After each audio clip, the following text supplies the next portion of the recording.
Question पढ़ते हैं। निम्न समीकरण को हल करें। कुछ समीकरण मैंने दे रखा है, इसको हम हल करेंगे। बहुत ही आसान है समीकरण को हल करना। x - 2 बराबर 7, तो इसमें x का मान निकालना है। ठीक है, तो x अपनी जगह रहेगा, बराबर 7 है।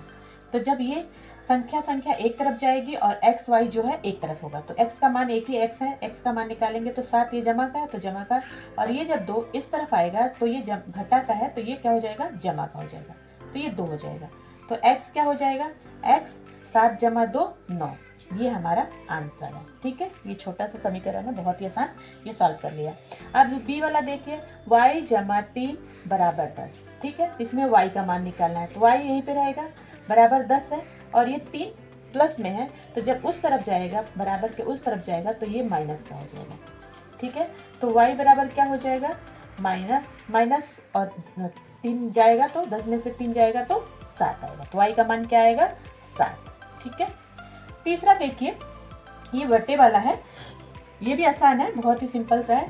x वाली संख्या एक तरफ और संख्या वाली नंबर वाली संख्या एक तरफ, तो बराबर के बाद क्या, 17/7 लिख दिया। अब ये 3/7 है, ये प्लस का है, अगर कोई संख्या निशान नहीं है तो हम उसको प्लस मानते हैं, तो ये प्लस का है, तो जब उस तरफ बराबर के बाद जाएगा तो ये क्या हो जाएगा, माइनस का, तो 3/7। अब भिन्न का घटा हो गया, तो घटा भिन्न का घटे में क्या करते हैं, जब हर एक समान होता है तो हम क्या करते हैं, एक हर ले लेते हैं।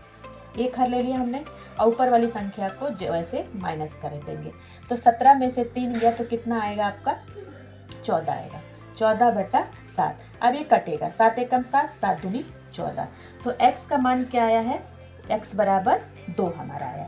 ठीक है, अब d वाला देखिए, d क्या है, ये आप देखेंगे 6x बराबर 12, तो ये इसका मतलब है 6 गुणा x है, तो x इधर रहेगा, संख्या ये वाली 12 के बाद बराबर के बाद 12 है, और जब ये गुणा में है तो जब उस तरफ जाएगा तो ये क्या हो जाएगा, भाग में हो जाएगा। ठीक है, तो इसके बटे में आ जाएगा, तो 6 कम 6, 6 दूनी 12, तो x का मान क्या हुआ, 2। ठीक है, अब ये वाला देखिए, बटे वाला है। अब h का मान निकालना है, h इधर है, अब ये 10 है। ठीक है, अब ये भाग में, h के भाग में है, तो जब गुणा वाला, जब गुणा था तो उधर गया तो भाग में हो गया, और भाग जब उस तरफ बराबर में जाता है तो वो क्या हो जाता है, गुणा, निशान बदल जाते हैं। अब h का वैल्यू क्या आएगा, 5 में 50। ये बहुत ही सिंपल समीकरण है, और इसको मैंने सॉल्व करके दिखा दिया है। आप भी इस तरीके से समीकरण को हल कर सकते हैं।